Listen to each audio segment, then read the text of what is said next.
I get it. I understand. You're ready to sing for the people. The people await the melodious tones of one champ, Shannon. Are you ready?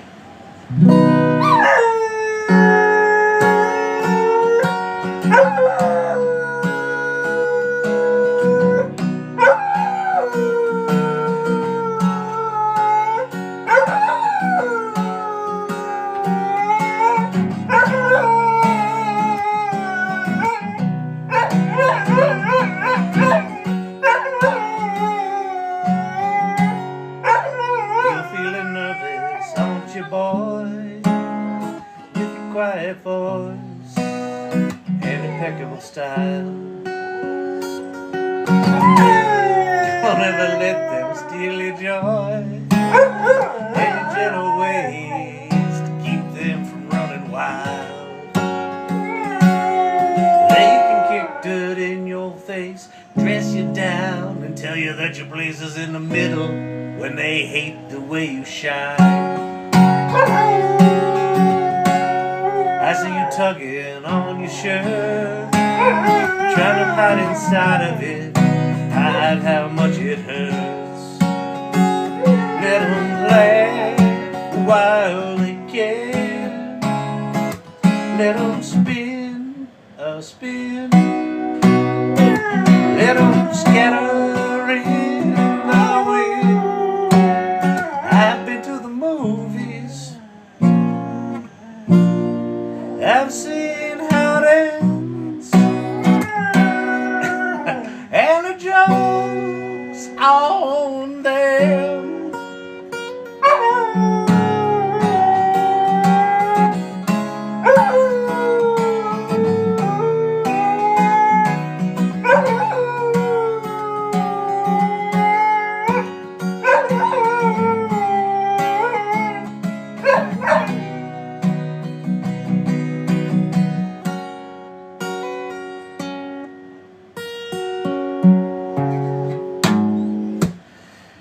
Champ Shannon is a dog, he's a fine, fine dog.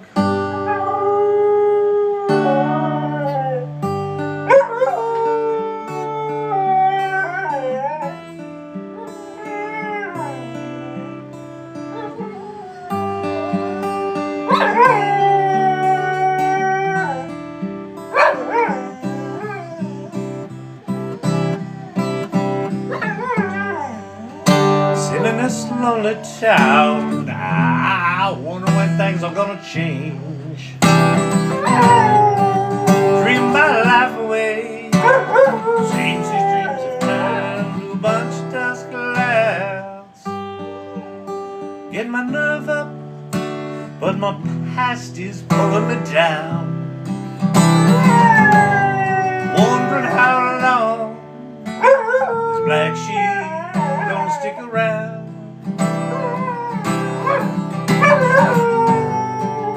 Somebody told me once before, he said you can never go home again. Won't you leave?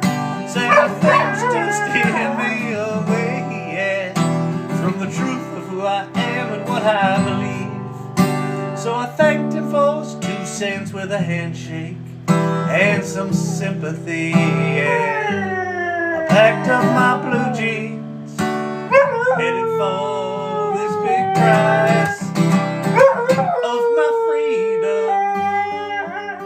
Bye-bye, black sheep, to the black sheep of the family.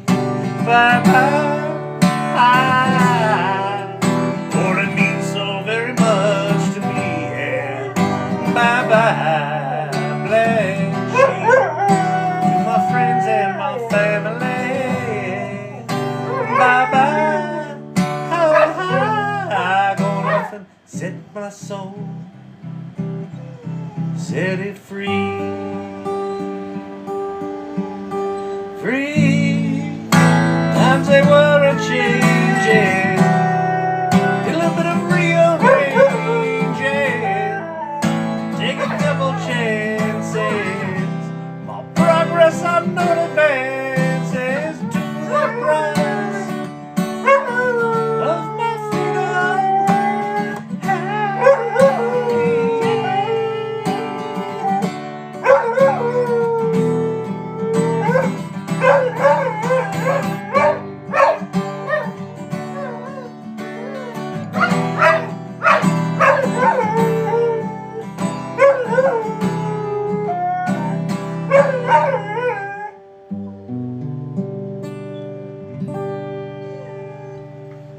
Guitar nearly in tune, voice nearly intact. Dog can sing like the Dickens. Good evening, good people. Happy Monday.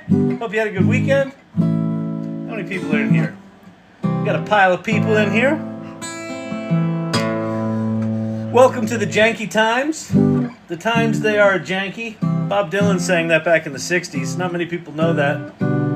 That was the original lyrics of that song. Times they are janky.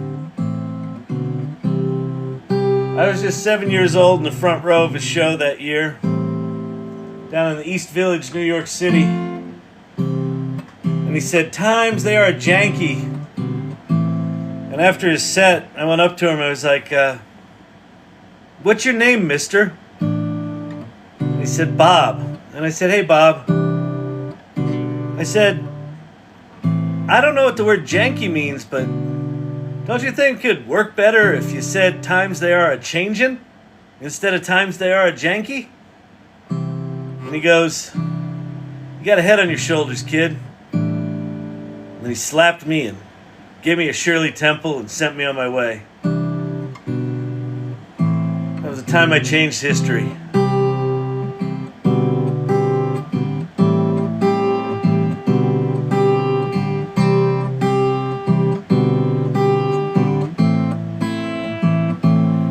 Yeah, other than the time I was having dinner with Elon Musk.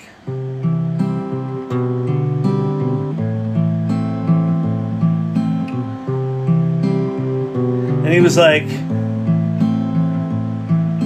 you know, Kyle, having billions of dollars it's not as easy as people think. He said, for example, like right now, I got an extra 50 million sitting in my bank account, and what am I supposed to do with it? I was like, that's a rough one, Elon. I don't know. You thought I started a rocket company? He was like, nah, that doesn't feel believable to me. I said, well, you know, there's that guy Sam. Guy used to run Y Combinator. I think he's looking for some money to start up this AI business. And he goes, oh, huh? I haven't heard of him. I said, yeah, here's his number. Why don't you call him up and maybe give him your $50 million. The rest is history. You know, there's a burden being instrumental in the future of humanity, but I'm willing to take it on.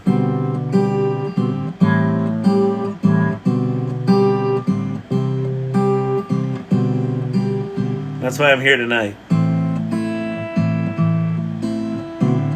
Anyone has an extra $50 million, doesn't know what to do with it, just reach out to me. I got some ideas.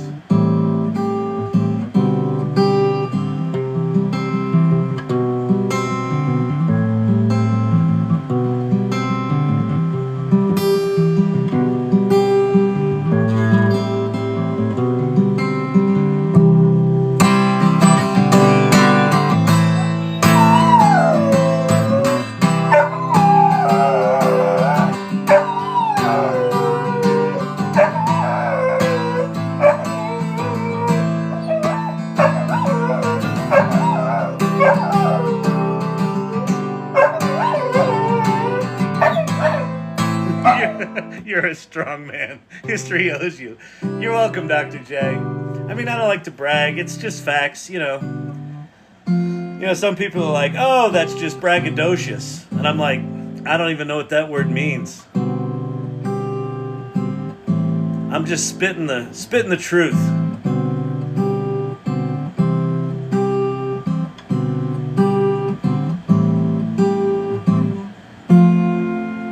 Champ is a purebred Labrador. Now that's comedy.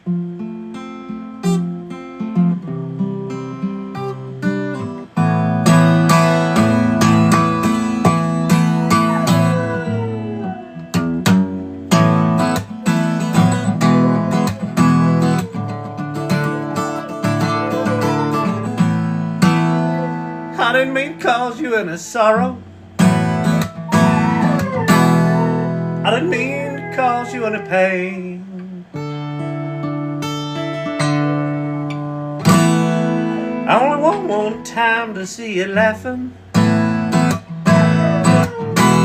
only want to see you laughing in that purple rain. Purple rain, purple rain. Purple rain, purple rain. Purple rain, purple rain. I only want to see you laughing in that purple rain. You know that song? I was hanging out with Prince one night, Minneapolis. I was there on a business trip. This guy walks in and he's wearing this orange jumper. And he was like singing this song, Orange Crush, Orange Crush, Crush. And I was like, it just doesn't work right. It's not the right color. Orange is too bright. It's too festive for the tone of that song. And he's like, what do you mean, man? He was hip. He had a really deep voice. And I said, I don't know. It feels more purple. It's like it's raining. And he's like, I gotta go. That was the last I ever saw of the artist formerly known as. But it was shortly after that that song came out. And I thought, maybe I played a little part in that. Because Orange Crush just would have been right. Look here. See that? That's an Orange Crush can. You'd think I'd be making up this story if I didn't have that? No.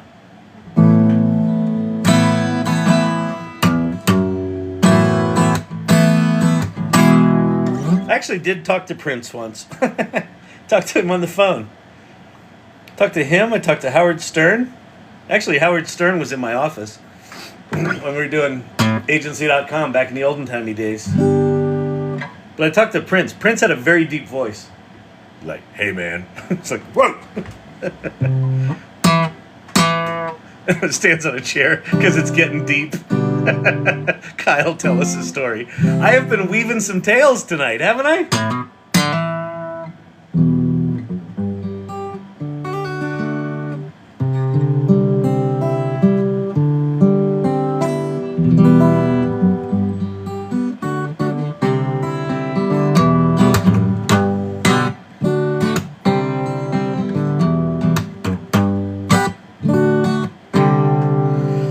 All right, good people, let's get this party started. Winston, welcome back, welcome back. It's really good to have you here. Missed you too.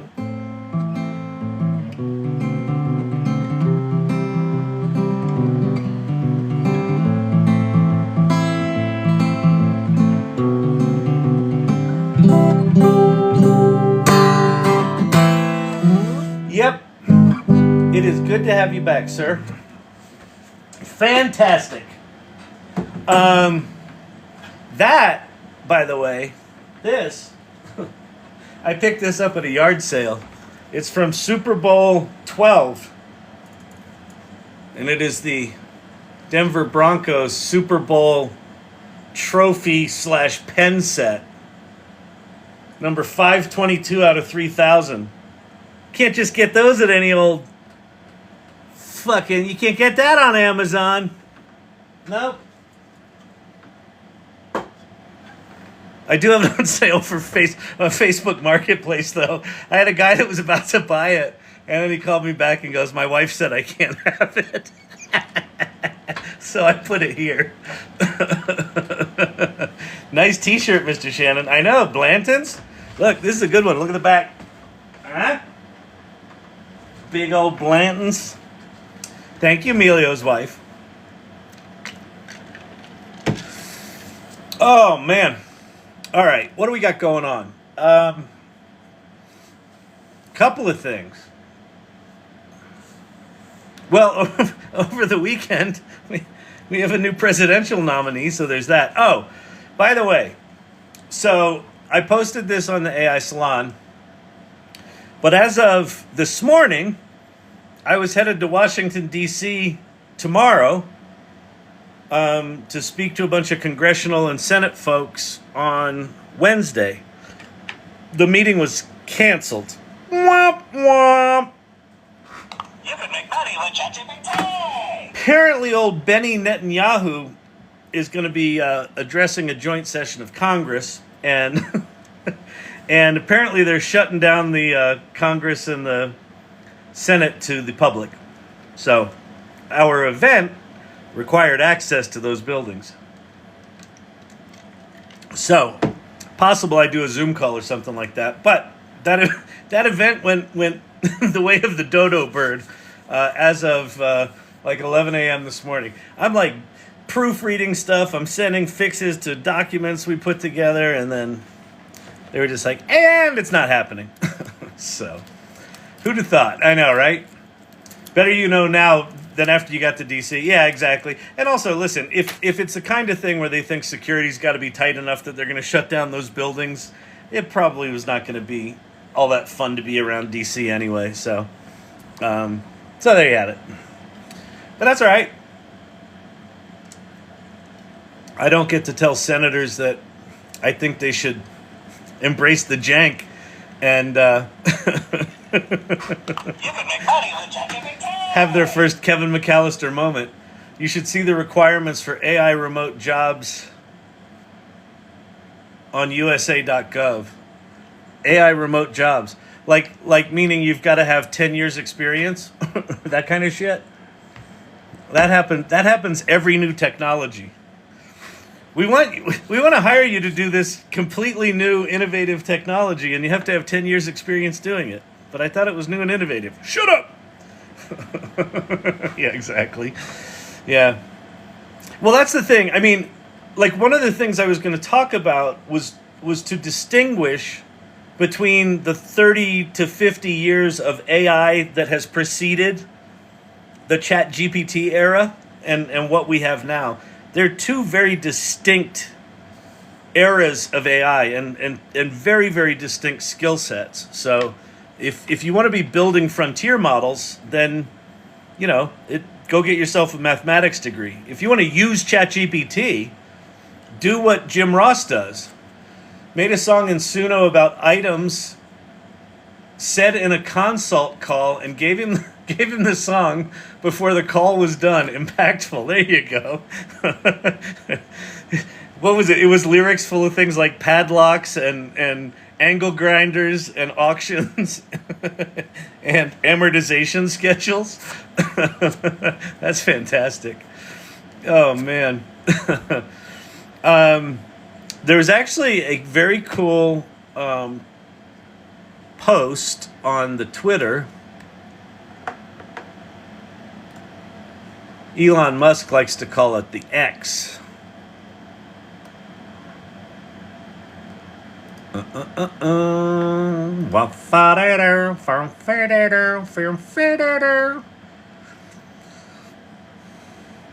Like, share, follow for more. Let's see. Let's go to Udio. Udio put out this little beast. Should be an exciting week for Udio creators, thanks to ideogram.ai for this image of cherries and their stems.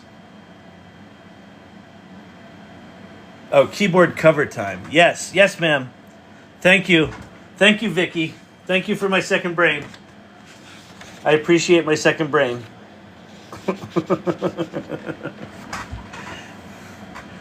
Which AI app do you recommend best for generating videos? I don't know right now. My problem with them is Runway ML Gen 3 is ridiculously fucking expensive.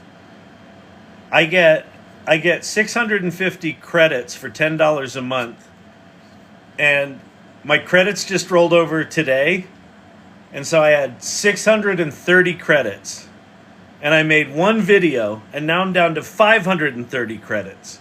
So that basically means I'm going to get 6 videos for $10, which is fucking stupid. So I Runway is on my shit list right now. They've got to get that price down. That's just fucking bonkers. Because it's not that much money for unlimited. It's like $70 for unlimited. But, $10 feels like it should get you more than 6 fucking videos. it depends what you want to do with it a lot. There's like the video world is really complicated right now because all the tools are janky. And so you can get good results if you combine tools and if you do things like face swapping, so you can get consistent characters, and you do that after the fact. And it ends up being like video right now still ends up being film production. So I don't know. Dream Machine couldn't extend a single 5-second clip on the free option. Yeah, I mean, my problem with Dream Machine is the free version right now. You can make, I don't know, I think 5 clips a day, but they take like 3 or 4 hours to go through the queue. One day I had one take 8 hours to go through the queue, so that's not viable.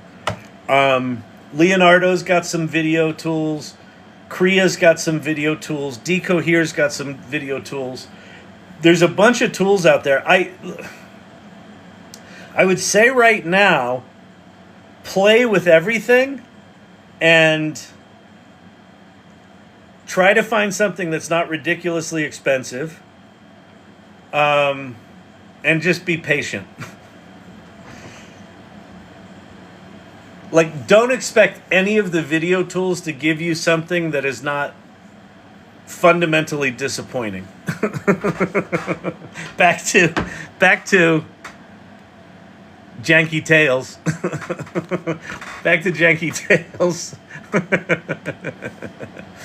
All right, so this tweet, this little moment right here, that's a big deal.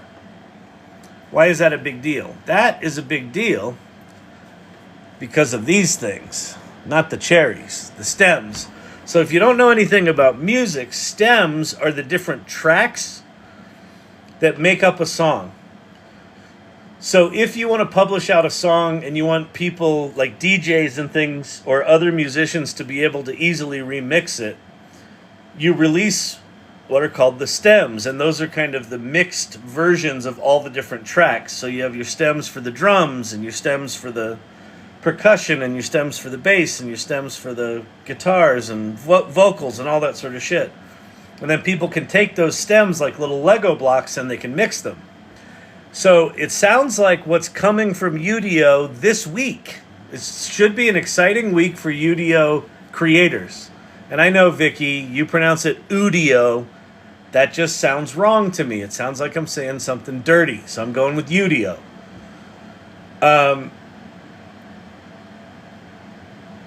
Studio is Udio. I think you're right. I think you're right. But it's Udio.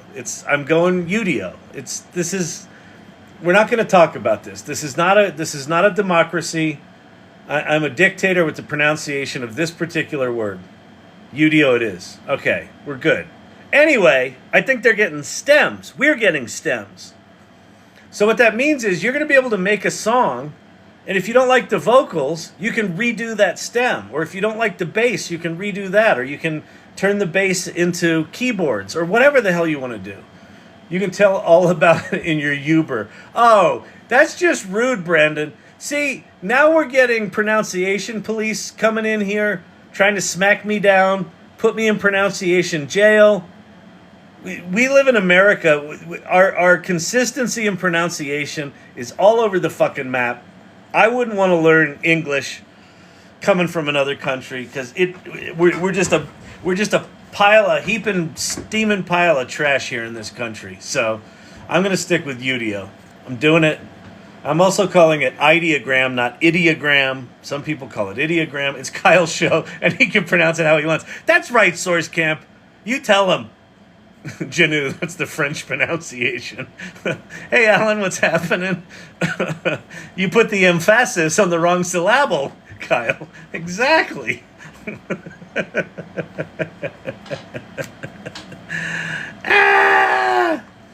So I thought that was pretty cool. Then we had a Sam Altman at SAMA release something today. Well, they released their teeny little GPT-4 Mini, Omni Mini. And apparently people are all excited about that, but everyone's just like, yeah, Sam, when's the other shit coming? Apparently, real-time audio is coming this month, and we are on the 22nd, so we've got 8 days. And then Sam also released today, their research labs put out their first study on universal basic income. And let's see.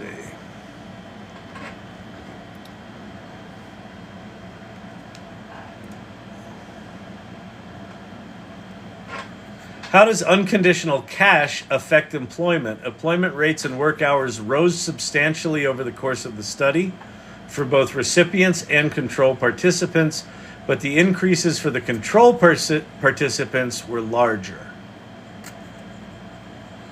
On average, recipients were 2 percentage points less likely to be employed than control participants. Recipients worked on average of 1.3 fewer hours per week compared to control. The wide variation across participants from diverse ways of people chose to reallocate time reflect how cash can increase people's agency to make employment decisions that align with their individual circumstances, goals, and values. So, interesting study on universal basic income. They basically gave people an extra $1,000 a month and then just studied how it affected them. So that's probably something worth checking out. It's openresearchlab.org. And this is the first study they put out, I think.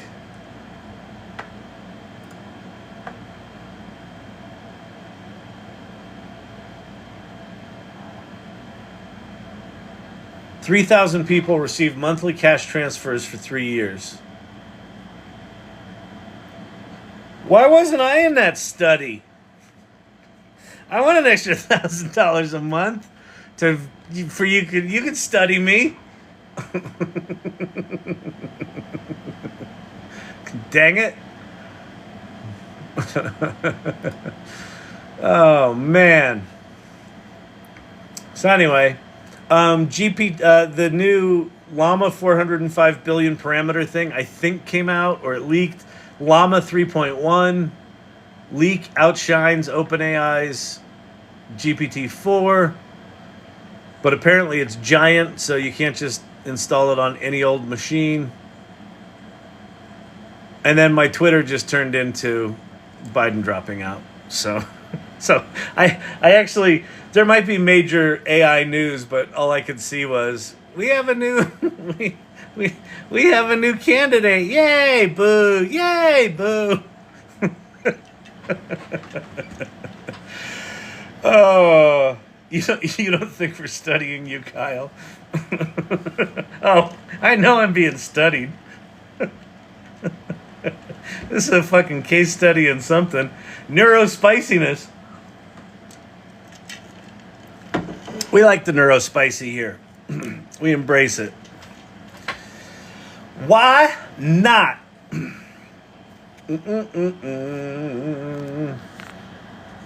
Biden's deepfake was amazing. Yeah, that was pretty funny. I mean, the thing about deepfakes is they are emotionally flat, so you can tell right away. Let me see if I can find it. Let's see, Biden announcement. Yeah, this one. I want to take a moment to address some of the hateful shit you've been talking about me. Many of you have said I am suffering from brain worms, or that I have applesauce for brains. Well, I won't mince words, so here it is. Fuck you. You're all a bunch of faggots. End of quote. Repeat the line. I'm probably gonna get whatever. Young people can't watch this because I played that, but whatever. But yeah, someone deepfaked him, and it's it's just very flat. You can tell, but I don't know. Next year they're not going to be that flat. I've seen a Kamala one. I've seen a Biden one. I've seen a couple of Trump ones. So they're starting to come. So I think we're gonna start seeing a lot of those. End quote. Repeat the line. I know it was pretty good. I don't know the bands. I know I'm sure I'm gonna get the little thing here any second. We heard a bad word on your TikTok live there, Mr. Shannon. We're gonna have to go on ahead and cancel you for life. Because somebody said a bad word that was on our list. Our artificial intelligence caught it there, so we're just going to go on ahead and ban you for life there. La da da ta ta ta. Have you ever seen the Biden versus Trump Twitch? Don't play it. Okay. All right. What do we want to talk about? What is on your minds? I will talk about anything. We can go play with shit. We can talk about jankiness. I can show you some of my new book covers. I was actually happy with these. Let me see. Where can I do it? Here? Yeah. So I'm working on a book with Kevin Clark called The Rise of Collective Intelligence in the Age of AI. So there's cover number 1. Actually, Brandon, can you put together a what's it called? A survey, a poll of vote for your favorite book cover of Kyle's. 1, 2, or 3. So this is number 1. Let's call this one Forest. And then here's cover number 2 is Brain. And here's cover number 3 is, I don't know what that is. Grid. We'll just call it Grid. So vote for Forest, Brain,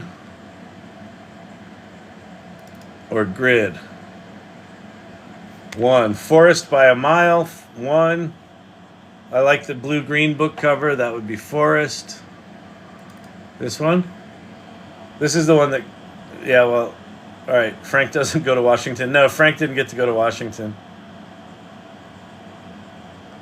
1, 1, 1. Forest. All right, Forest it seems to be. Forest. Poll is live. Okay, right over there, right up there in that corner is a little blue thing on an angle. It's supposed to be a clipboard. That's the poll. So there's Forest. There's Brain. And then here is, what's that called? Grid. Grid seemed more on brand. Interesting. Yeah, I think. Yeah, this one is the most explicit in terms of what we're talking about. This one is obviously obvious. And this one feels like it kind of struck a balance of somewhere between neurons and a forest, and right. So you got 52 seconds left. Go vote over there. Dang it, I meant to vote for Frank. Change my vote.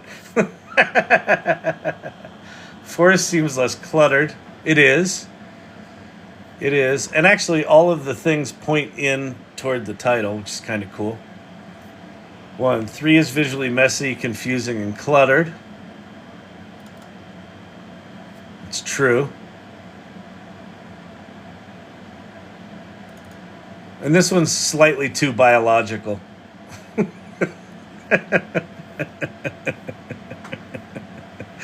Forest is more pleasing to the eye. Kyle, there was a Grid one that was in blue-green hues from the other night. Yeah, I'll go look at that one. I was just messing around with typography, so I just wanted to put some images behind it. And once I got them there, I'm actually kind of pleased with it. I think these letters... All right, Forest wins by 55%. Nobody likes the Brain. Everyone's all freaked out by the Brain. It should be Frank. And Grid comes in a solid third, or a solid second, but clearly Forest is where it's at. All right, that was the one that Kevin Clark liked as well. So I might go with that one. These were all done in Midjourney. Midjourney.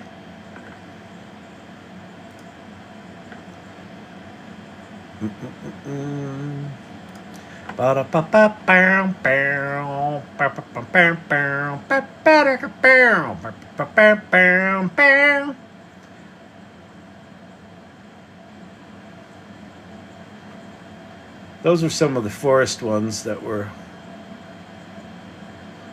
alternatives. That's the one I chose. This one was also pretty cool. Seemed a little too busy though.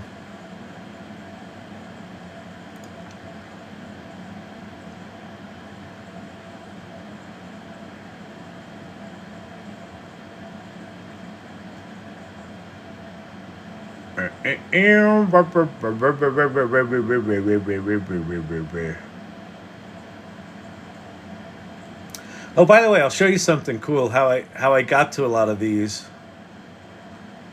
I think that's it.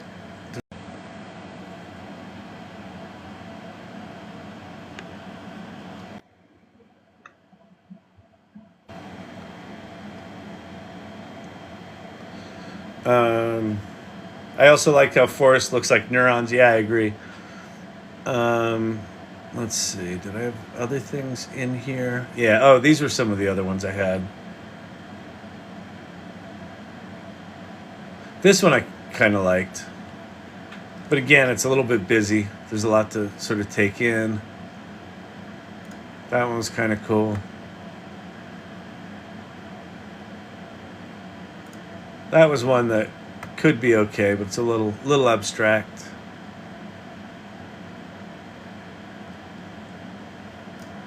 This one was sort of a brain made up of people's faces, which is a little creepy. That was another one of those grid ones.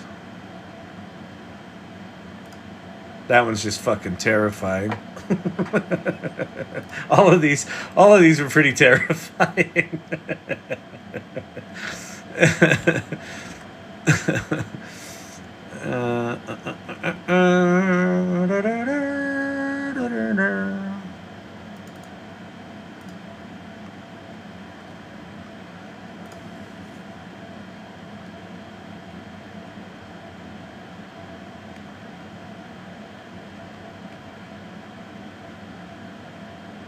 That was very propaganda poster-like. I think less is more. Yeah, I agree.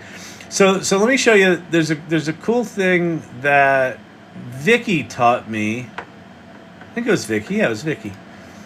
That I think I showed the other night, but it's really slick. So one of the things Midjourney's really good at is you can just put in single words or like an obscure phrase and nothing else.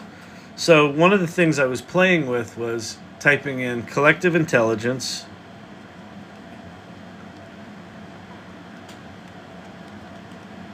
and then --sref, or SREF, as in Frank, space, random. And then I just put the aspect ratio to vertical and just hit return.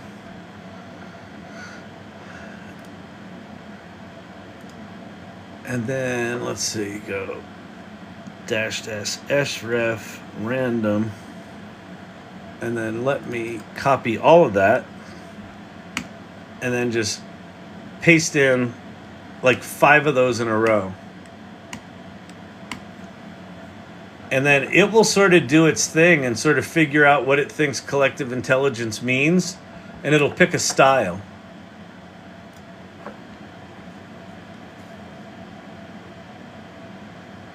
And so these are all in that same style.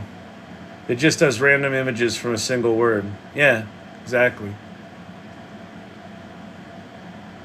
But like that one's pretty good. Like the kids' version of collective intelligence, these would be good for.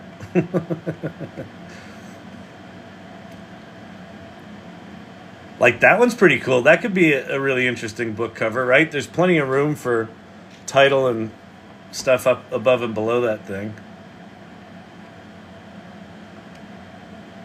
These are kind of cool.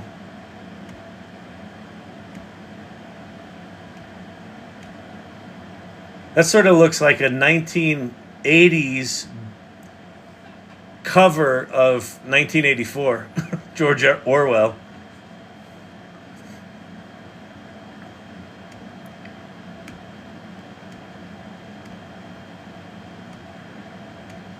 But like just in terms of brainstorming and just coming up with ideas, you know, sort of a single word. Like let's do embrace the jank. I wonder if I put that in quote marks. Now I'm just going to leave it like that. Dash dash sref random. Oops. Oh. Embrace the jank dash dash sref random. Copy. And then we'll do just like 5 of those.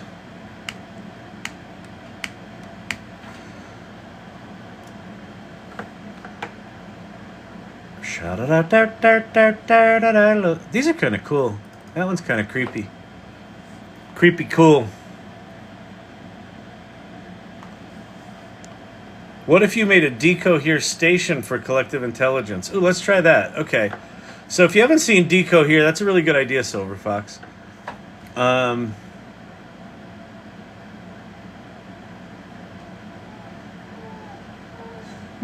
meow, meow. What are you meowing about? You want to go out? Is it cheese time? You want to go beg for cheese?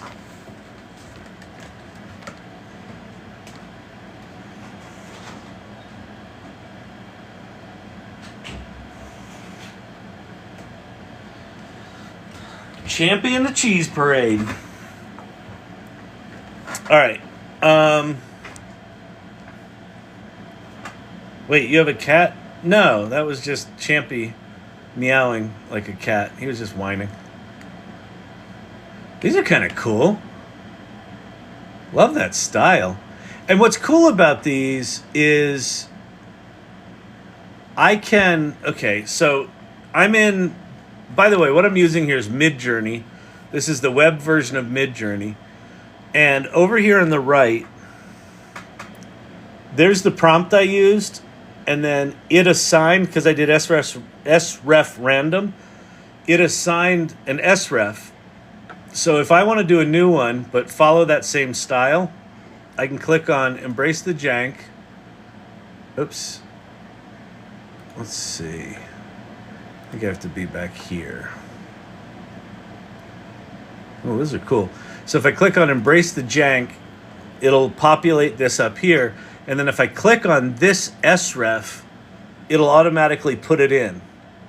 So now I can hit return, and it's going to create a new set of 4 images up here that follow the same sref that I had here.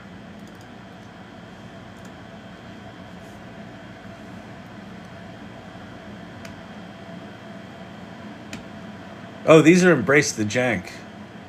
That's cool. Very janky, like it. Very janky.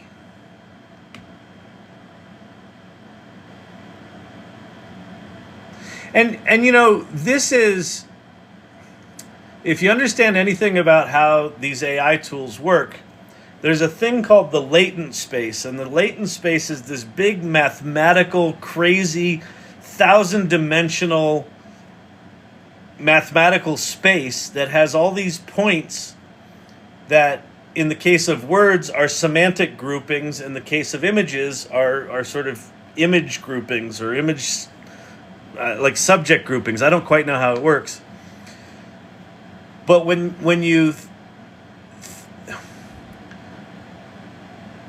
if you want to get inspired, this idea of being able to use random style references, basically what it's doing is it's popping you into random points in this crazy ass visual space. So we're just getting, you know, really crazy variations on a single theme. that, you know, may or may not feel like what you want to see. But if you have no idea what you want to do, this is a really good way to play and get your head around some new ideas. Like, I love that style. Love that style. Ooh, wow, look at that. Very cool. Higher dimensional vector groupings, exactly. And what sref random does is just pops you around those different visual languages.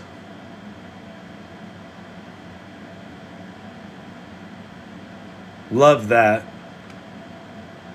So here we're back to this is that one that I explicitly told it to use that same style. And so these at the top here are stylistically almost identical to these, right? Because we use the same sref number.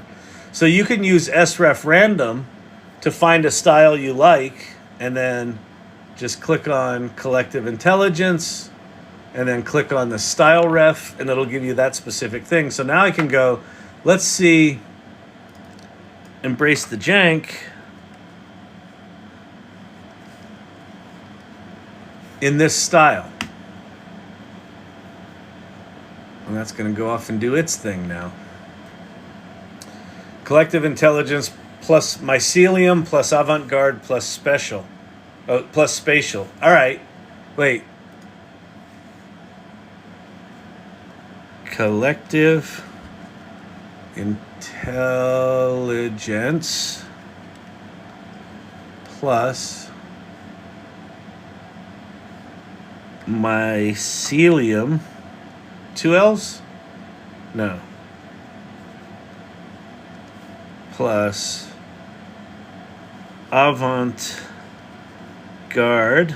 plus spatial. Why not spatial?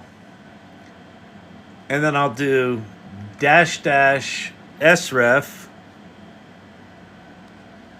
random. Well, you know what I'm going to do? I'm going to copy that. So I'm going to do one without any sref at all. We'll just do those words. Then I'm going to do one with random, and I'll do a few more of those.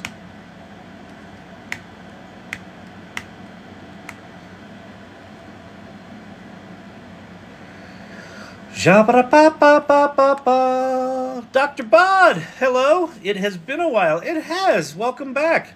We have a number of returning irregulars. I love it. I love it when irregulars are like, hey, it's been too long. It's been too irregular. I got to get back in there. It's very good. All right. What am I doing here? I'm lost. Okay, so here, these are Embrace the Jank with that blue one. Oops. That one's kind of creepy. And then what's this one? Oh, this is yours, Corey. Collective intelligence plus mycelium plus avant-garde plus spatial. That one's kind of cool. This went heavy on the mycelium. All right, here's another. Oh, so this was without any style reference. These 4 were without any style reference. So leaned in heavy into the mushrooms. And then these are with style references. Like that. Grid plus mushroom equals.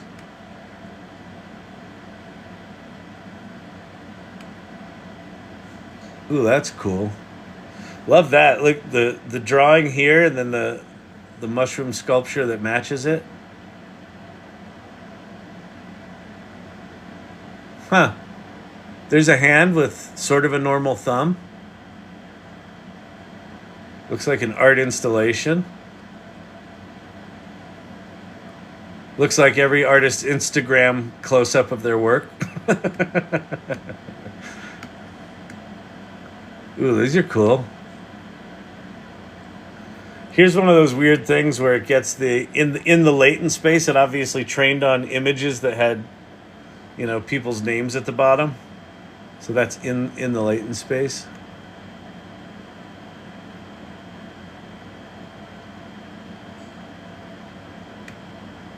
Here you go, back to the 60s. That's cool. It thinks fungi equal mycelium.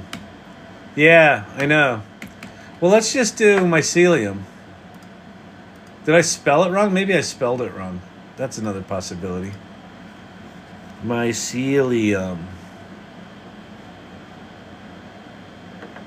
M-Y. I think I got it right. Yeah, I got it right. Let's just try mycelium and see what it does.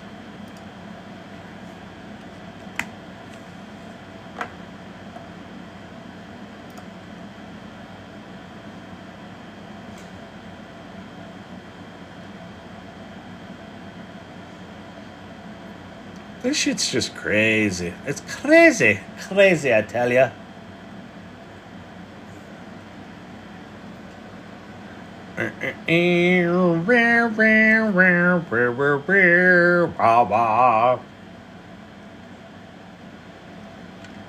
Yeah, it's not. Isn't the mycelium the sort of network structure of the mushrooms, kind of the connective tissue? It's not really getting that.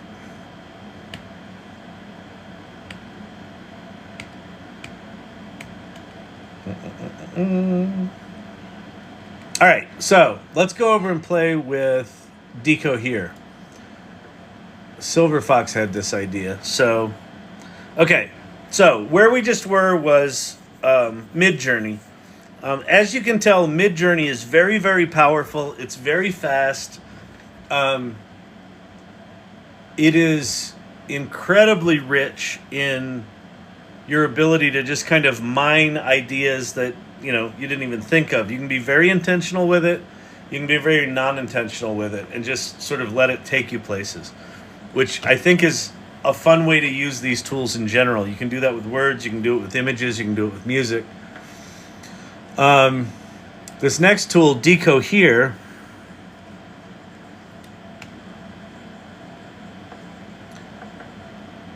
Let me log in here. I'm going to brighten my screen up a little bit. I can't see anything. Basically, if I can see it, it's too bright for TikTok. Claim my first reward. I got 200 turbo images. Yay! You did it! Yay! Okay, so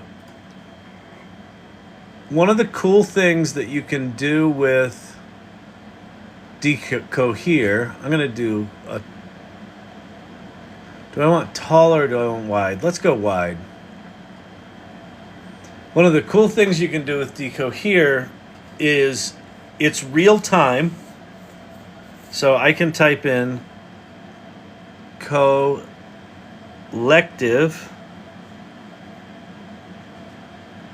intelligence. And oh, that one's kind of cool. And it basically makes it in real time. And if I find one that I particularly like, that one's kind of crazy. That's kind of Medusa collective intelligence. That seems very stock photo-y, doesn't it? Bad stock photo.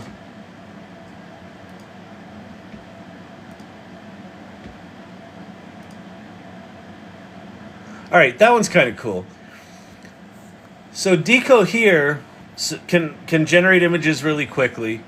Like for example, if I wanted these to be red, I could just throw the word red at the end of this, and it'll automatically give me red things now.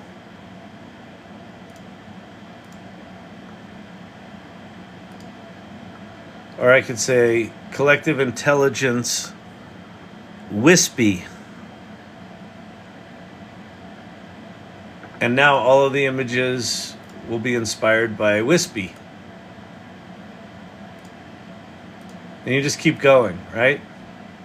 But for any image that I find, there's this option right here called Station. And if I click on the station, let me get rid of wispy. Maybe I'll keep wispy. Fuck it, I'll keep wispy. Oh, ethereal. Let me try ethereal. Although I kind of like that image. Let's go with this. So if I click on this word station,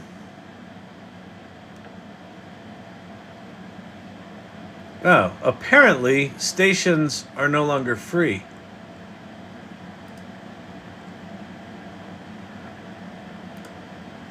Create station.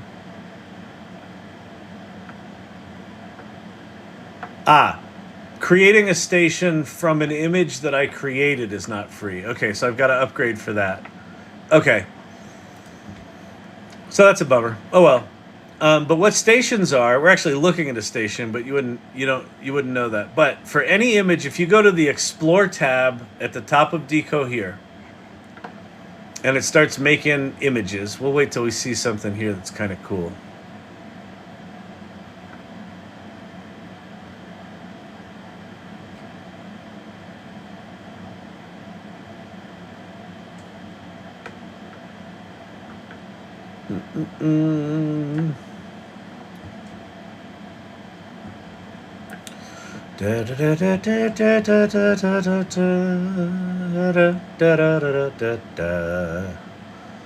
I'm not liking any of these right now. All right, we'll try this watch. All right, so I click on that watch. I can turn this the illusion of instant. Yeah, I know, it totally is.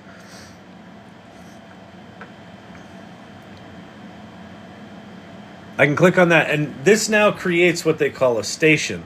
And so the word station, how they're defining it is like a radio station. A radio station is this passive listening experience.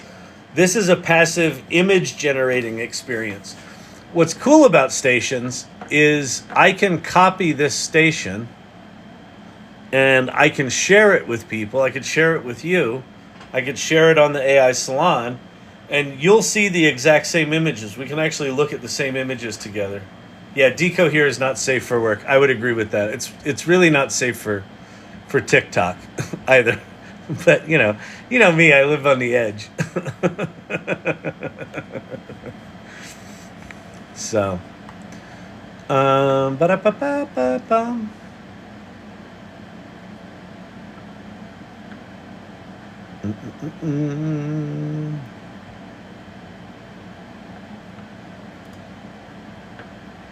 Let me see my saved ones. I've got some really cool ones in here. This one's one of my favorite ones. Abstract portrait.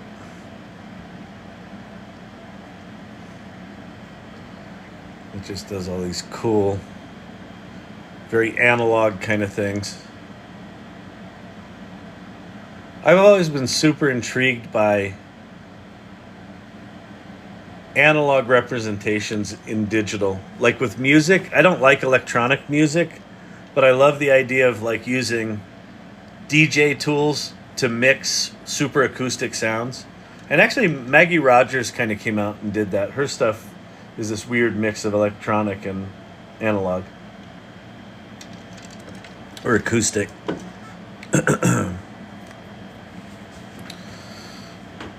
Cool, right? They seem to be lesser quality than they used to. Yeah, I don't know. Listen, it's I think with all of these things,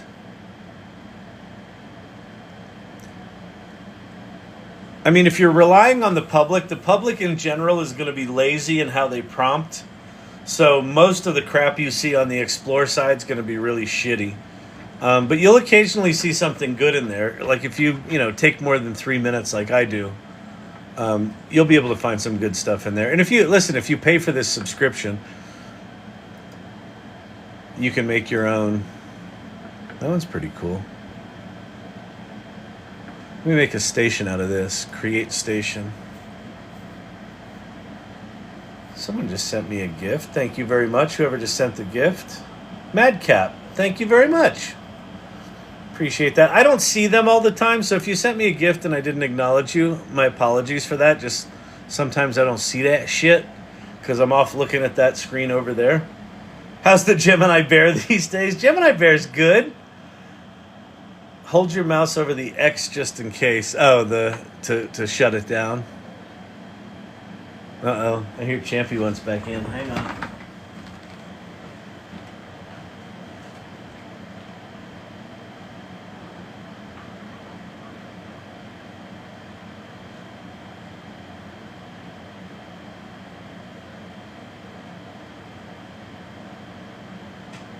Did you get your cheese? Did you get your cheese, buddy? Champy the cheese eater. Did I get booted? Did I get kicked off TikTok?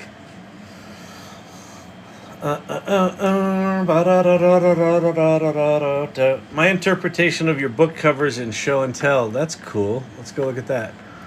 All right, so where I'm going now is the AI Salon. If you're new to the AI Salon, go to thesalon.ai, and that will take you to this page, which will tell you about the journey to AI literacy and our values. And then if you scroll down on the left-hand side toward the bottom, there's a group called Community Clubs, and in the first club there is called AI Learning Lab Irregulars. The Rise of Collective Intelligence in the Age of AI. Very nice. Beautiful.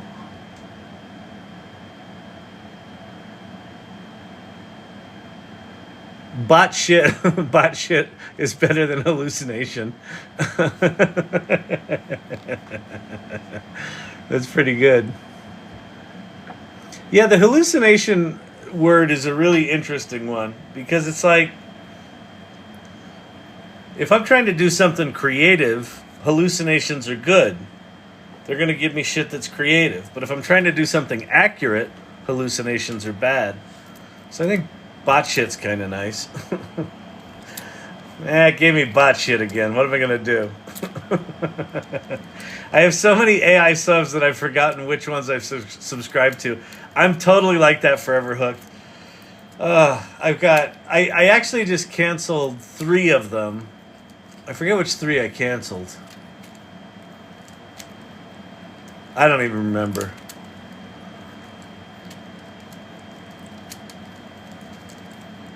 But it's like, I don't know how you all are, but I find myself going through waves of, I'll go through an LLM wave, and then I go through an image wave, then I go through a video wave, then I go through a music wave. I go through these waves of output types.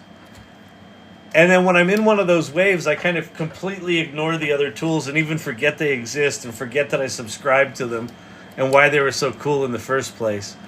I think it's going to be like that for a while. I just, I think the next 2 years are just going to be this rolling series of like, oh, that's cool, shiny object syndrome.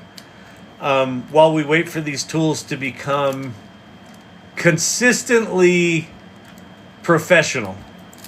Because right now they are consistently janky. Oh, man. I pay for 1 sub and don't use it. I'm in my music wave. Jim Ross is in his music wave. In 15 minutes just now made 10 different versions for my podcast intro. It's amazing. Well, that's like all those images I was just showing in Midjourney. I mean, I just made a shit ton that were just us dicking around. But let me see. Let me go to the book cover explorations. Like, there was one. There's 4. There's 4. These are all book cover explorations. None of those were successful. Like, these were kind of cool. I mean, these are very kind of like early Dali kind of styles.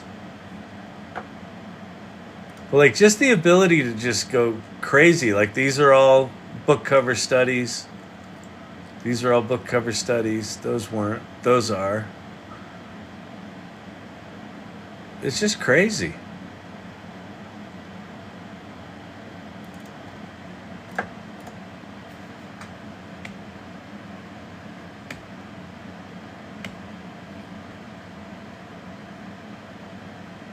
Like, that could have been one. The rise of collective intelligence. Just some sort of weird ass crystal ball into the future. Or just, you know, here's people, here's the brain we all get to tap into.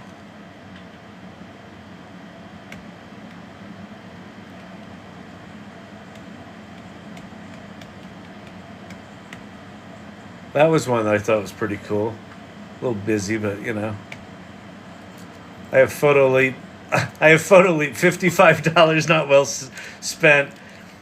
This is my one piece of advice on subscriptions is do not pay for the year in advance for a while. Just pay the monthly thing, pay the extra per month, because just too much is coming too fast. That one kind of works. And actually, you know, from a creative standpoint, you know, people talk about, well, what's art, and is it art if AI made it?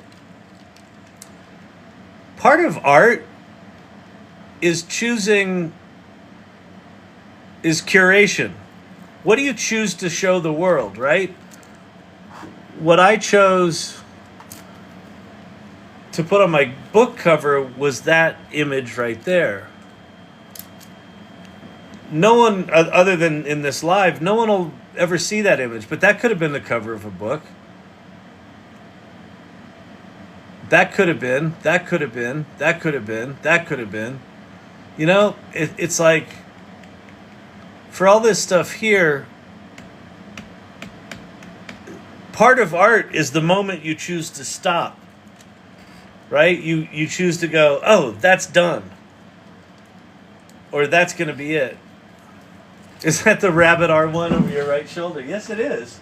As a matter of fact, I don't think I'm charged, though. Oh, yeah. Let me see if it's got any charge in it. It might. Nope. I'll charge it. We'll see if maybe we get an upgrade. The Rabbit R1 now has Suno hooked up to it, so you can just say, hey, make me a song about whatever, and it does it. Okay, I'm in, I should say.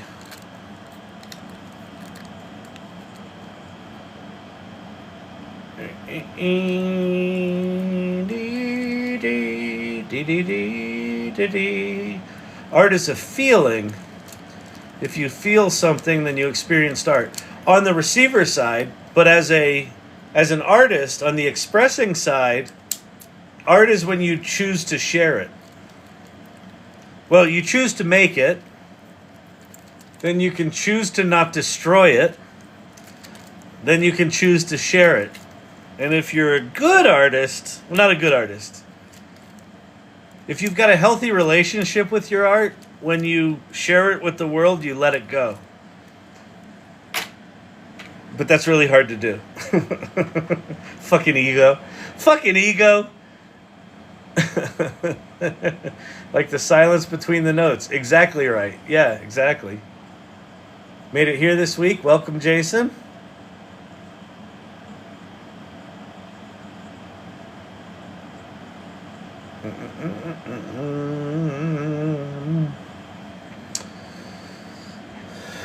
If it comes back to you, exactly. If it comes back to you, it's yours. It's yours, right? If it doesn't, it was never meant to be. All right. My rabbit, she's a charging.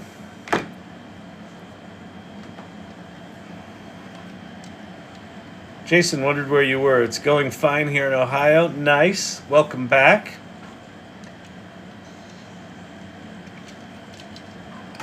Oh, Lordy. Lordy. What else we want to talk about? Who's got something going on? Anybody doing anything fun with AI? Anybody have any questions? Magic trick?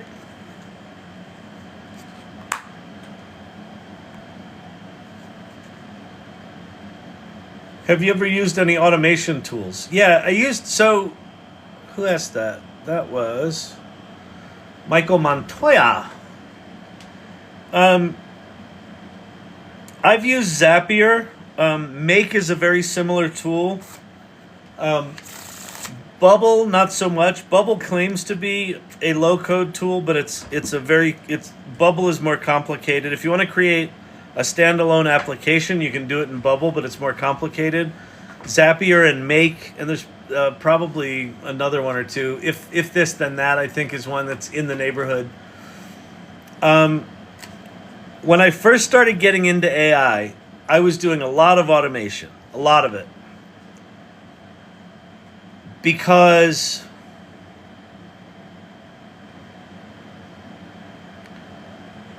the first place I went, when I saw how fast AI could do what it does, the first place I went was, oh, I can make what we do now more efficient. And so I made a tool for my company using Zapier that we still use that writes prompts for video scripts. I created some content generation machines. I created a number of different things with it. And then it wasn't that I soured on automations. It's that I realized that what generative AI makes possible is so far beyond automating what we do now, or making what we do now more efficient. It's going to completely transform what we do and how we do it. And so where I've been trying to push this channel and push myself is on the front edge of the wave, right? Because I feel like automating what we do now is kind of looking backwards. And when you have a tool that can actually do coding for you, and when these tools get reasoning, which I have a feeling that we're going to see something within the next month or two from OpenAI that has reasoning in it, these are tools of a very, very different nature than a fancy Microsoft Excel or a fancy Microsoft Word or even a fancy Google search. They're fundamentally different. They're generative. The G in GPT, generative, generating. That's the stuff that I want to lean into. That's a good idea, Brandon. Yeah, I'll do that. Any recommendations on creating a GPT of someone that's dying soon? First of all, I think that's a really beautiful gesture. Assuming that they're still, conscious and engaged. So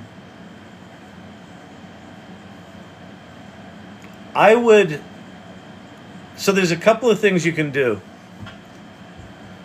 The digital twins that we've made for Content Evolution and that we made for the AI Futures book, we actually designed a set of interview questions. It's like, 25 questions.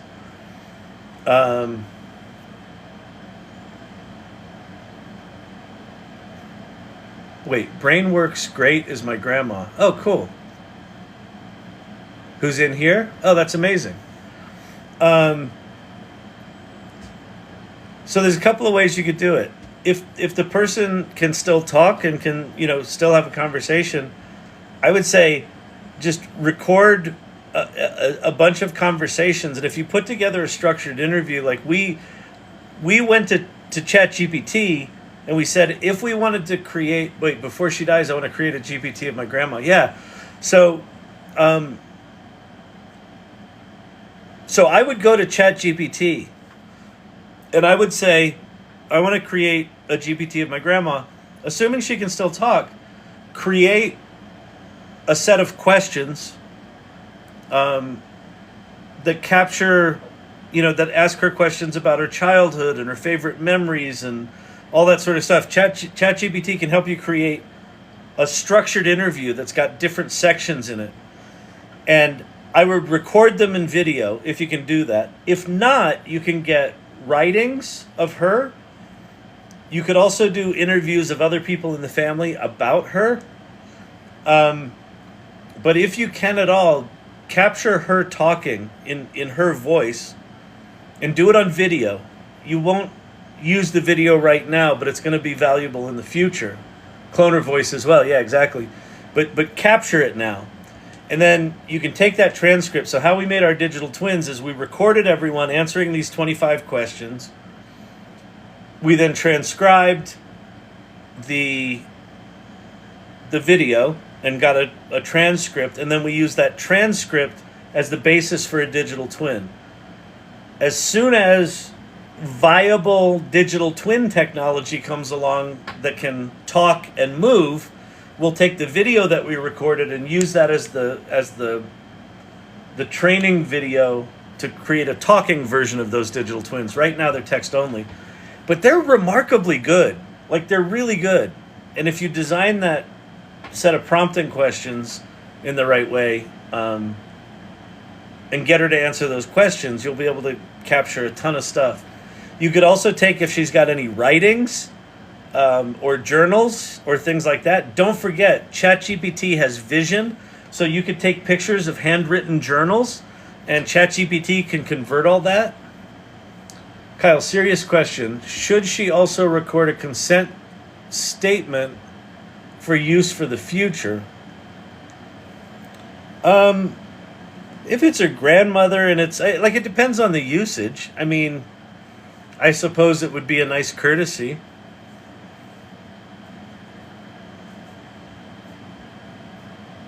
You know, maybe a power of attorney. Like, I don't know if she is dying right now or if you just want to do it before she dies. But yeah, it's not a bad idea to get someone's permission to do that. I think we are all going to have to confront in the next some amount of years people using our likeness, whether we know about it or not. And so one of the things I'm trying to do right now is get ahead of it and proactively do it for myself and the people that I work with, so that we can learn how to do it and we can be good at this. Because I think we're going to all have to. There are going to be skills in how to use your likeness.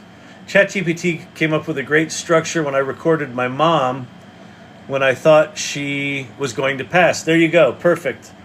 Yeah, ChatGPT is really good at that. You tell it what your goals are. Say, here's what I'm doing. Here's the project I'm doing. Write me a set of questions.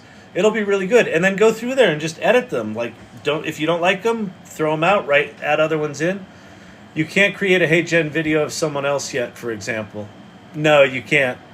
Well, you can if you've got them there and they can record the consent. You can.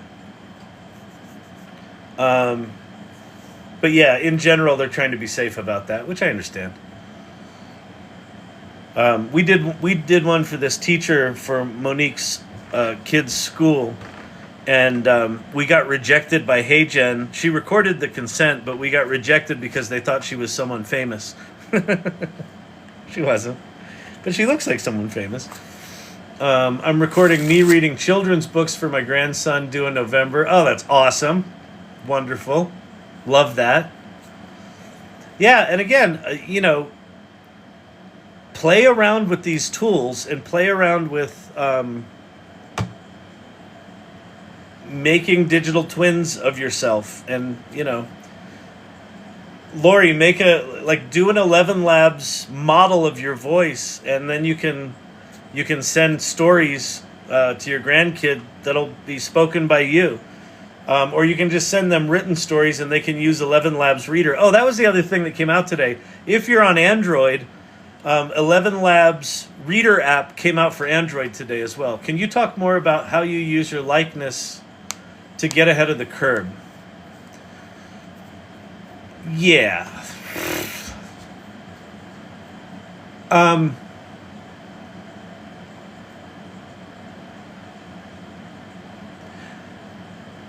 So when we first started thinking about digital twins in for content evolution,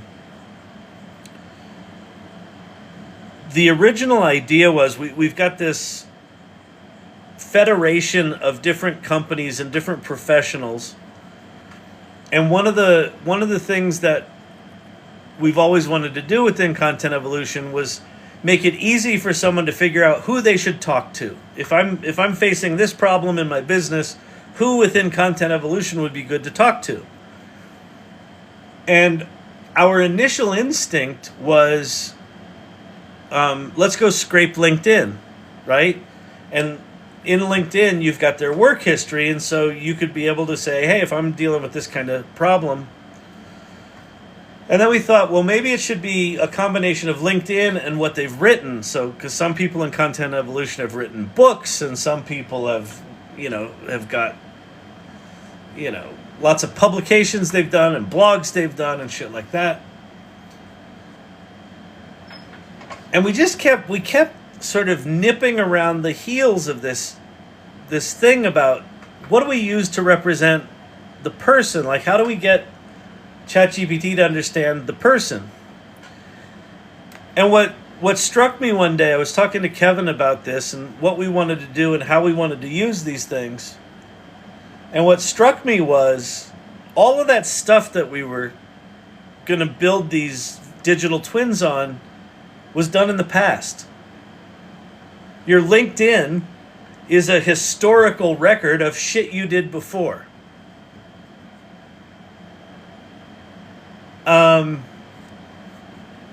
All the blog posts are things you were thinking about back then. And so we thought, well, how do we capture who a person is right now? And then the minute we had that, we were like, oh, wait a minute, but there's so much more to a person than their work history or than what they've written. So we said, how can we capture who they are today? And that's when we came up with this idea of designing an interview. And then designing that interview, like, we were like, well, what should be in it? Like, what are the important elements to have in it? And like, one of the things was like, well, how does the person solve problems? How do they think creatively? How have they responded to adversity in their life? Who are people who have inspired them? Who do they look up to? What have they done professionally, right? What have they done personally that they're really proud of? So we tried to create a set of questions that was as broad a swath of who that person is today as possible. And we decided to just use that interview as the source. None of the other stuff, just that interview. And the reason we wanted to do that is we wanted the same interview to be used across all the digital twins so that we could more accurately figure out if those digital twins were representative of the person. And they're surprisingly good. They're really good. Because ChatGPT knows lots of other stuff, so you can ask a digital twin things way beyond that interview and it'll answer them because it's got access to all of GPT's brain, right? So that was sort of how we got there. And then the minute we got there, we started talking about, well, we're going to give these out, we're going to publish these. Because, like, I'm thinking like old school publishing. We're gonna create this piece of software that represents a person and we're going to publish it to the world and then people are going to use that. And what we very quickly realized is not only do people out in the world not know how to use a digital twin, we didn't know how to use a digital twin. And so I actually shifted the goal for the collab, this AI group that I run within Content Evolution. The goal used to be to build shit. Let's figure out what these new tools are. We're going to talk about the tools and we're going to go build shit. And all of this year, it's been about us learning how to use the shit we built. So I'm right in the middle of this idea of proactively figuring out how to represent myself in the world. And part of that is look and feel, and part of that is voice.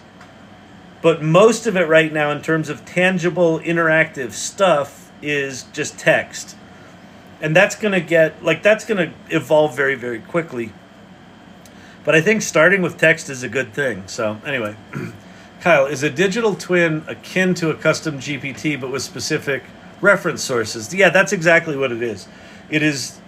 So we have a series of custom GPTs.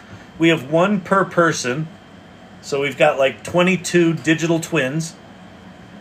So if you go to ChatGPT and you say explore GPTs,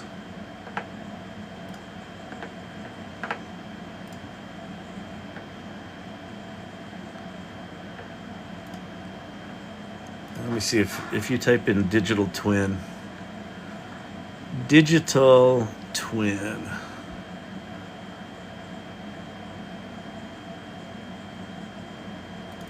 Now, type in CE profile. Yeah, type in CE profile.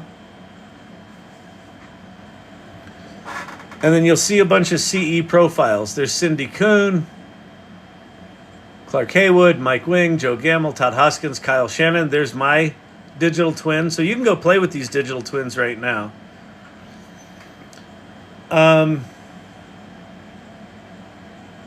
And then we have a master GPT that's got all the digital twins within it.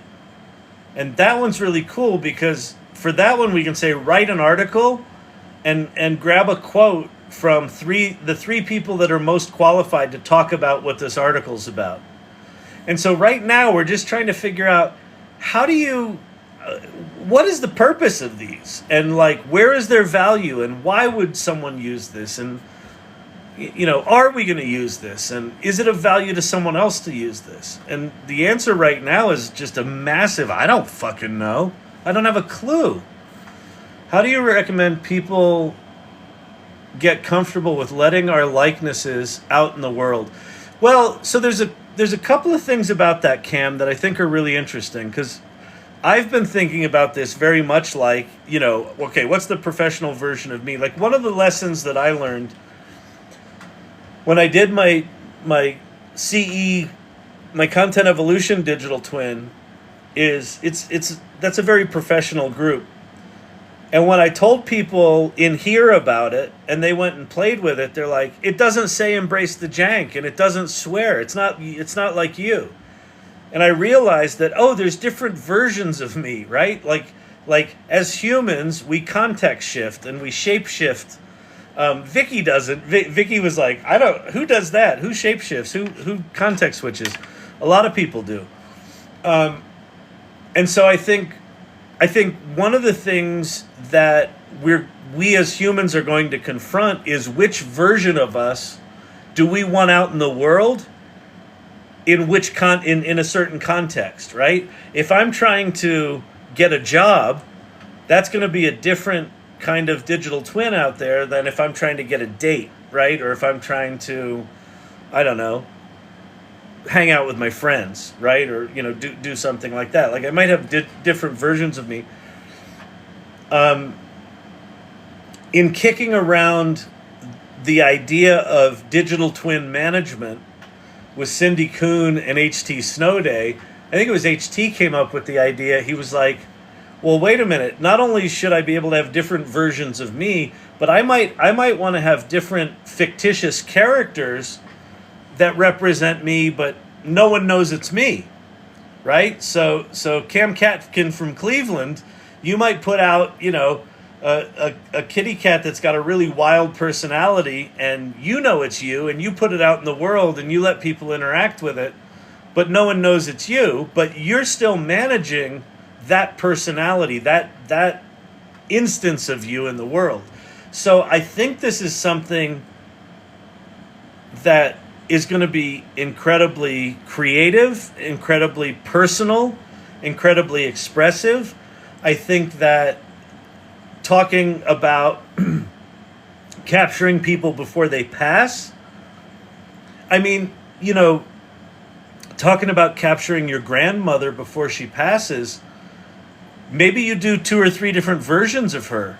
Maybe there's the young version of her when she was in her 20s. You do questions just about her when she was a little girl. And then you do other ones about her as grandma now, looking back on her life. And then you do, I don't know, like I could imagine there being all sorts of different creative ways that we can choose to express ourselves. And I think that's something that we're going to have to confront and deal with. The whole purpose of this channel is, well, why don't we play with it now where it's relatively low risk and these tools are as janky as they are and anything we build today is probably going to be why not just play? Stop. So I don't have a real good answer other than, you know,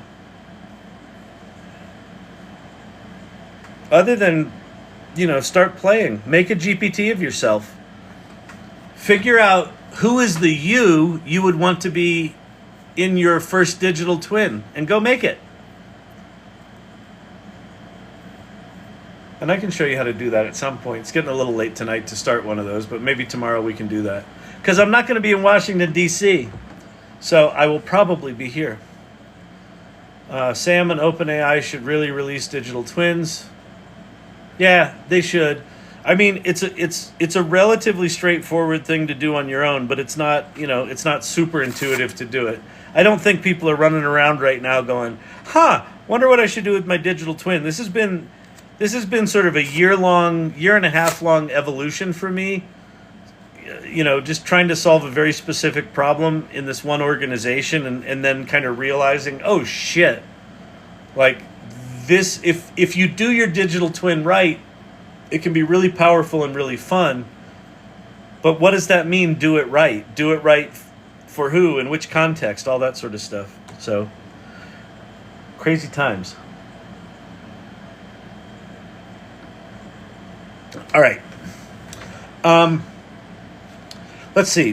One thing I do want to share, if you're new here, especially if you're new here, go there, go to the salon.ai, and that's going to take you to our brand spanking new website.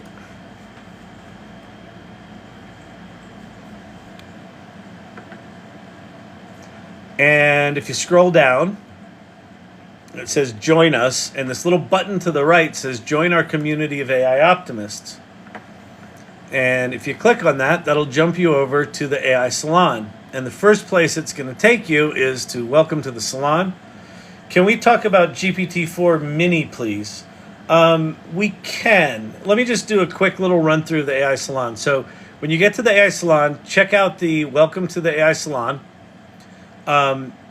Read about what we're about. Read about this, what we call the journey to AI literacy. Play first, mindfully create, generously lead.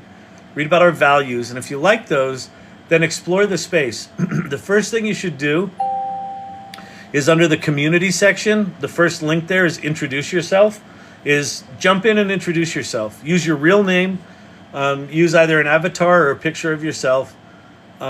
Join this community. This is a community of really remarkable people, curious about AI, exploring AI, optimistic about AI. So if you feel like you're the only fucking weirdo that's like, I kind of like this AI, but no one in my life likes it, I don't know what to do, this is the group for you. I firmly believe that over the next 2 to 3 years, being a trusted member of a community like this is going to be really, really important for people's employment and engagement. As AI democratizes the skills that we all went to school for and makes it so that anyone can do any work, who we're going to choose to work with are the people that we know and we trust and we like. So become a functional, contributing member of this community and it will serve you really well.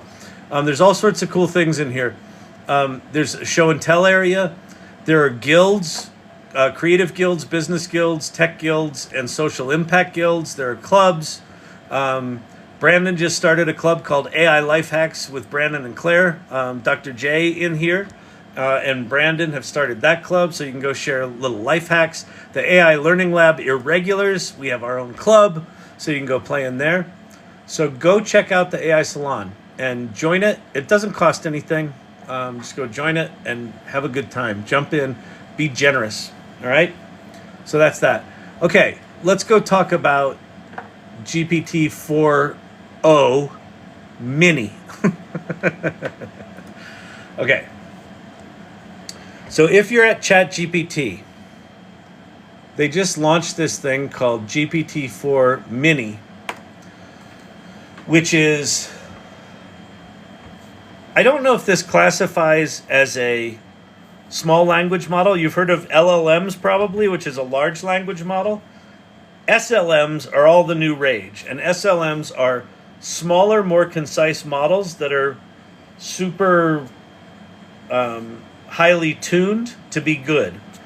And GPT-4 Mini is one of those.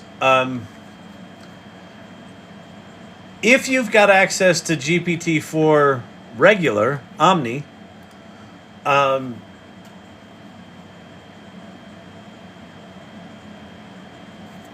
you might not need to use GPT-4 Mini, but it's always good to experiment with it and understand what it is.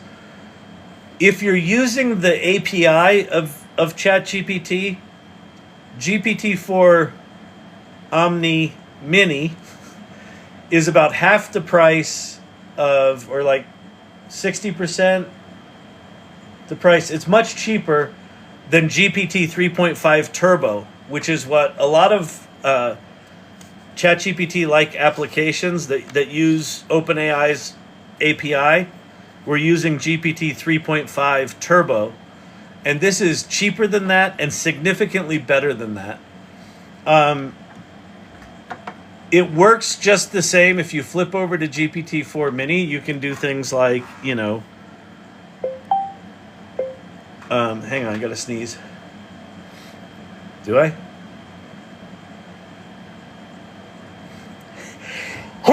Yes. Hang on, gotta sneeze. Write a poem in the style of Eminem that explains quantum mechanics.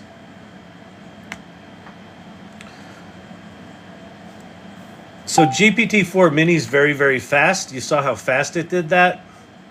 It's way better than GPT 3.5 was. Yo, check it, listen close. I'm breaking down the quantum scene where particles ain't just tiny dots. They're kind of like a dream. They don't play by the rules. They be twisting and they turn. Uncertainty is the name, so pay attention, watch, and learn. So you can do all that. GPT-4 Mini does not have a lot of the bells and whistles of GPT-4 Omni, like the ability to upload an image or upload a CSV file or do code interpreter. So think of, you'll use GPT-4 Mini when you want like a really quick, down and dirty, you just want something fast, use it for that. If it's just simple sort of text generation, or if you're using it to program and you're using the OpenAI API, use this one because it's super cheap. Super cheap. It's like, I don't know, 20 cents for 1 million tokens or something like that. Super cheap. So anyway, does GPT Mini automatically come with the GPT-4 sub? Yes, it does. And I don't recall. Yeah, because it's so cheap. I assume it. Yeah, GPT-4 Omni is now free to everyone. And GPT-4 Mini comes with it, as does the legacy GPT-4 model. But I think if you're paying for free, you just have the first two, GPT-4 Omni and Mini. The limitations, here's, if you don't pay for ChatGPT, what you miss are, trying to think what the things are. You still get code interpreter, but it's very limited. You have a limited number of uses, so it rate limits out pretty quick, so you'll probably get dumped down to GPT-4 Mini sooner. You don't get interactive charts and graphs. Like if I'm in GPT-4 Omni and I say, create a circle chart of the U.S. economy. This should use code interpreter. See where it says analyzing? So if you click on the word analyzing, you can actually watch what it's doing. It's writing and executing Python code to make us a little interactive chart of the U.S. economy. So there it is. So see how that was animated? And then I can go in and I can actually change out colors. So if I don't like services being green, I can make services red. And then I can make agriculture green. And I can make industry blue, right? And so there's the U.S. economy by sector. So all that interactive stuff you don't get with the free version. So there's some subtle differences. The other thing you get by paying for ChatGPT-4, the $20 a month for GPT Plus. Oh, right, it doesn't make images. That's right. The free version doesn't make images. The paid version does. But the other thing that you don't get if you don't pay is access to the new stuff that they're launching. So when real-time voice comes out, when Suno comes out, when GPT-5 comes out, which are all pending. They're all sort of anytime now, right? Sometime in the fall. All of that stuff is going to go to paid users first. So I still think that paying the $20 a month to OpenAI is worth it. But a lot of people have dropped it, and a lot of people have switched over to Claude because Claude's really good too. So anyway, I'm still paying for Omni, hoping I still get more time in the app. Yeah, I know. Oh yeah, you also can't make custom GPTs if you're not paying the $20 a month. That's right. All right, there you go. All right, people, my voice is getting a little crunchy. Good Lord, look at the hair. I got a haircut. Did you see? Look how nice and trim, huh? But boy, that's a pile of quaff right there. The best reason to pay the subscription is the license about how they use the data. Oh yeah, you can also tell them not to train on your data. I've been really liking Perplexity lately. I like Perplexity. Right now, Perplexity's really good. If you haven't played with Perplexity Pages, you should do that. Claude, with its artifacts, is really good. Really good. And then ChatGPT. Those three for the large language models are the three that I would be messing around with right now. Gemini can be good. There's some cases Gemini's good, like if you need a really big on fleek. Yeah, my hair is definitely on fleek. What is that? That's like flock of seagulls, right? Flock of seagulls fleek. Oh yeah. All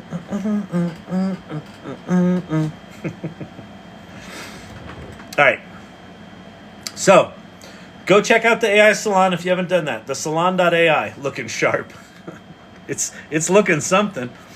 Go do that.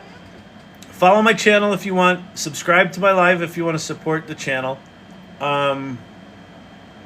What else was I going to say?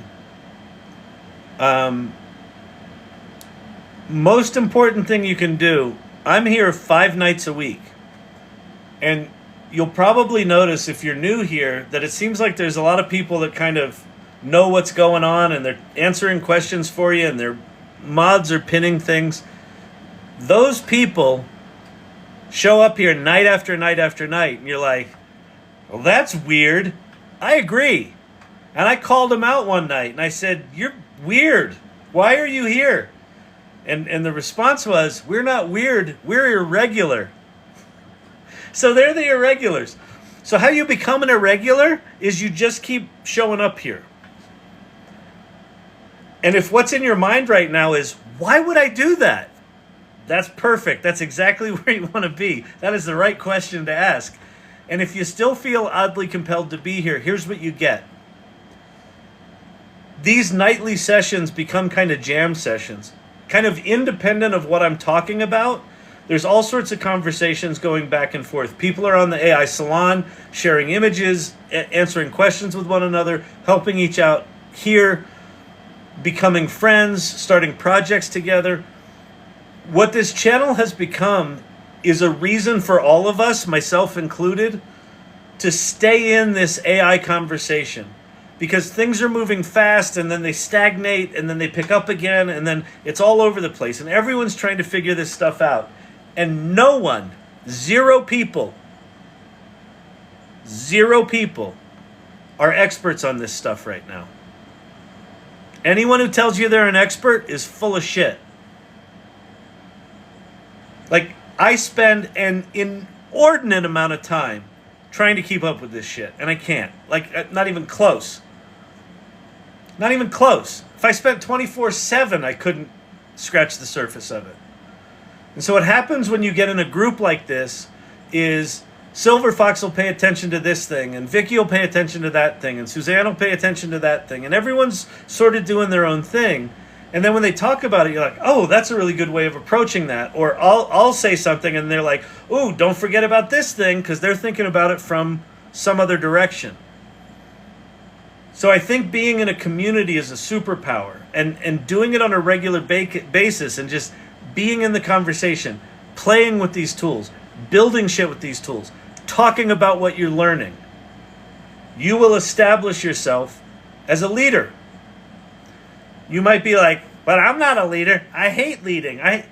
Most of the people in here are some version of neurospicy that don't naturally lean into being a leader. But what's happening is, as they're getting educated with this stuff and putting themselves in the world, just saying, well, I tried this experiment with AI and it went kind of okay. Someone else goes, oh, you're an expert. Can you come talk to my group? Okay. I really don't know what I'm doing, but okay. And then before you know it, they've started an agency, or they got promoted to the AI council in their company, or whatever it is. It's remarkable. So just come back here every night. So with that, thank you, Irregulars, for being a nightly inspiration for me. Joker is an expert. There's one expert in here. Sorry, Joker is an expert. I stand corrected. So not this many people are experts. This many people are experts. And thy name Arn Joker. Thank you, mods. Or maybe just I'm full of shit. Same thing. Exactly. And then the last thing we do here, when I get out of here every night, we do if you're old and crusty like me, you remember Romper Room? You remember Magic Mirror? And I see Papa JJ, who's an expert.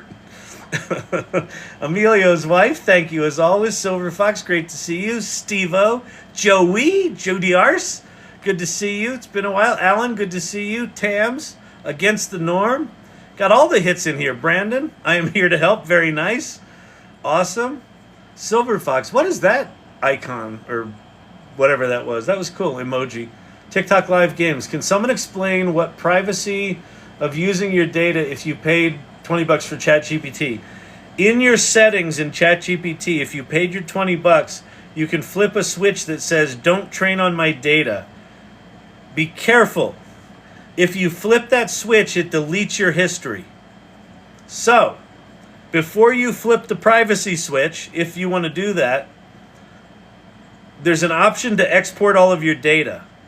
Export all of your data so you have your prompt history somewhere else, and then you will not be pissed that you deleted your prompt history. So, Cam Catkin, always a great time. Thank you, Kyle. You're welcome, Cam. Great to see you. Glad to have you here tonight. Tobias, Andrea, good to see you. Andrea, I haven't seen you in a while. Welcome back.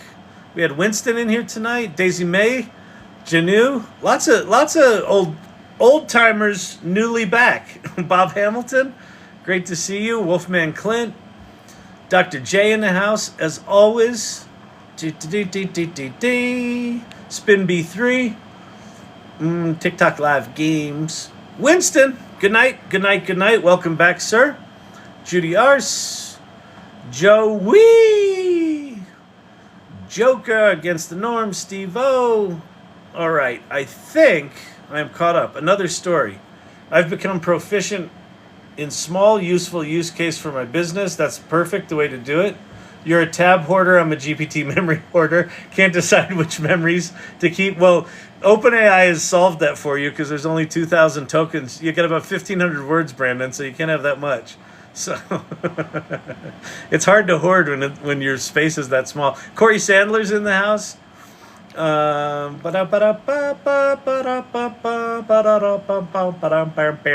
right, cool. Fantastic, everyone. Like I said, I'm not going to Washington, D.C., so I will be back tomorrow. I should be on time, 8 o'clock. And yeah, that's that. One of the best AI profiles. Thank you very much. I appreciate that. Go play with my digital twin, too. It doesn't swear like you. I'm building a rag. Nice. Wouldn't you be weaving a rag, Joker? I don't think you build a rag. You weave a rag.